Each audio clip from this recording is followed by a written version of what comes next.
బా దోమలు కుట్టేస్తున్నాయి. నన్నే కొడతాయా ఏమో, అందరినీ కొడతాయారు బాబు ఈ దోమలు. మనలో ఎందుకు కొడతాయి?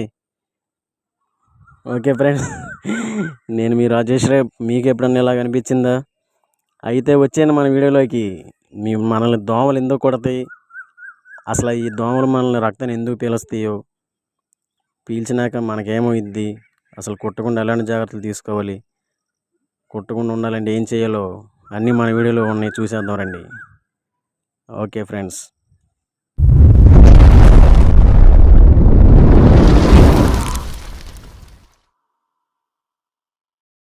ఓకే, మీకు దోమలు ఎందుకు కొడతాయో మీకు చెప్తాను ఈరోజు. వీడియో స్కిప్ చేయకుండా లాస్ట్ వరకు చూడండి. దోమలు మనల్ని ఎందుకు కొడతాయో తెలుసా మామ? అవి ఆకలి కోసం కాదు, గుడ్లు పెట్టడానికి కోసం మనల్ని కొడతాయి. అది కూడా మగదోమలు కొట్టవు, ఆడదోమలు మాత్రమే కొడతాయి. మగదోమలు పువ్వుల రసం పీల్చుకొని బతుకుతాయి.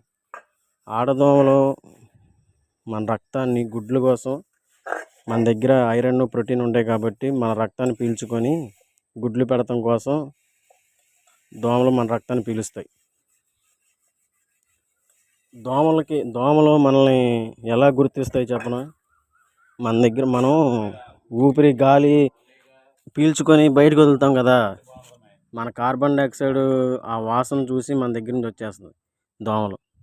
మన చెమట వాసన, మనం పీల్చి ఆక్సిజన్ పీల్చి కార్బన్ డైఆక్సైడ్ వదులుతాం కదా, అది వదిలినప్పుడు ఆ వాసన గాలి పీల్చుకొని మన దగ్గరకు వస్తాయి అన్నమాట.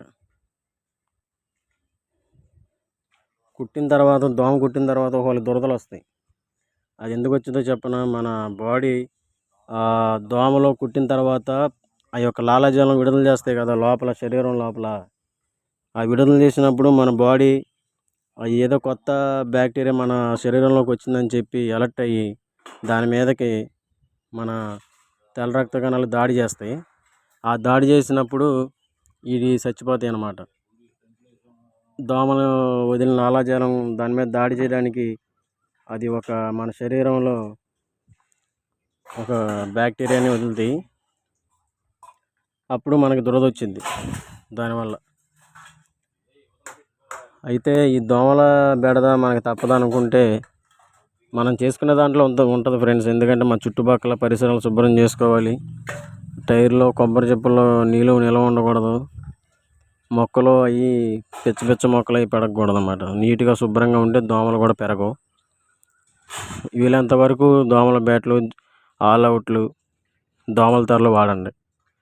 అవి దోమల చక్రాలు ఉంటాయి కదా, అవి కూడా మనకి దోమలకి ప్రమాదమే, మనకి ప్రమాదం. ఎందుకంటే అవి ప్రాణిగా, మనము ప్రాణి కాబట్టి దోమల చక్రాలు వీలైనంతగా తక్కువగా వాడండి.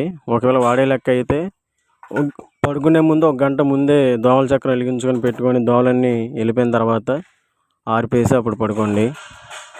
ఓకే ఫ్రెండ్స్, ఇంకా మరిన్ని హెల్త్ టిప్స్ కోసం మన ఛానల్ని సబ్స్క్రైబ్ చేయండి.